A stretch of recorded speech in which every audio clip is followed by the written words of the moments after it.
ಸ್ಕೂಲ್ನ ಯಾರು ಕಾನೂನನ್ನ ಕೈ ತೆಗೆದುಕೊಳ್ಳಿಕ್ ಆಗುದಿಲ್ಲ. ನಮ್ಗೆ ಮಕ್ಕಳ ಭವಿಷ್ಯ ಇಂಪಾರ್ಟೆಂಟ್. ಯಾವ ಕಾಂಗ್ರೆಸ್ ಲೀಡರ್ ಆಗಿರ್ಲಿ ಯಾರೇ ಆಗಲಿ ಯಾರನ್ನೂ ಸ್ಪೇರ್ ಮಾಡೋದಿಲ್ಲ. ನಾನು ಪೊಲೀಸ್ ಕಮಿಷನರ್ಗೆ, DDPಗೆ, DC-ಗೆ ಕಾನೂನಲ್ಲಿದೆ we can take over institution. ಬಹುಶಃ ಬೆಂಡ್ ಮಾಡಲಿಲ್ಲ ಅಂತಂದ್ರೆ ಇದನ್ನೆಲ್ಲ ನಾವು ಮಕ್ಕಳ ಮೇಲೆ, ನಾವು ಶಾಲಾ ಶಿಕ್ಷಕರ ಮೇಲೆ, ಸ್ಕೂಲ್ ಮೇಲೆ ಮಾಡೋಕ್ಕಾಗಲ್ಲ. ಕಾನೂನು ಮಾಡಿ ಲೀಗಲ್ ಅಷ್ಟೇ ಇಸ್ ಡಿಫ್ರೆಂಟ್. ನಾನು ಇನ್ಸ್ಟಿಟ್ಯೂಷನ್ ಅಂತ ಅಂದಮೇಲೆ ಅದು public, it is not a private.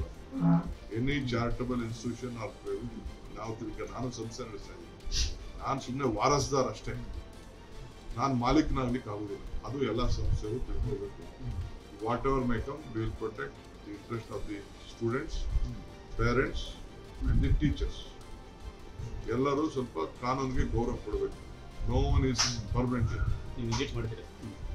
ಅವಶ್ಯಕತೆ ಇದ್ದು ಸಾರ್ಟ್ ಔಟ್ ಆಗಲಿಲ್ಲ ಅಂದ್ರೆ ಖಂಡಿತ ವಿಸಿಟ್ ಮಾಡ್ತೀನಿ. ನಾನು ಬೆಂಗಳೂರು, ಯಾಕೆಂದ್ರೆ ಅಷ್ಟು ಜನ ಪೇರೆಂಟ್ಸು, ಟೀಚರ್ಸು ಎಲ್ಲ ಬಂದು ನನ್ನ ಭೇಟಿ ಮಾಡಿ ಕೇಳ್ಕೊಂಡಾಗ ಒಬ್ಬ ಡಿಸ್ಟ್ರಿಕ್ಟ್ ಮಿನಿಸ್ಟರ್ ಆಗಿ ನಾನು ಹೋಗಿಲ್ಲ ಅಂತಂದ್ರೆ ತಪ್ಪಾಗ್ತದೆ.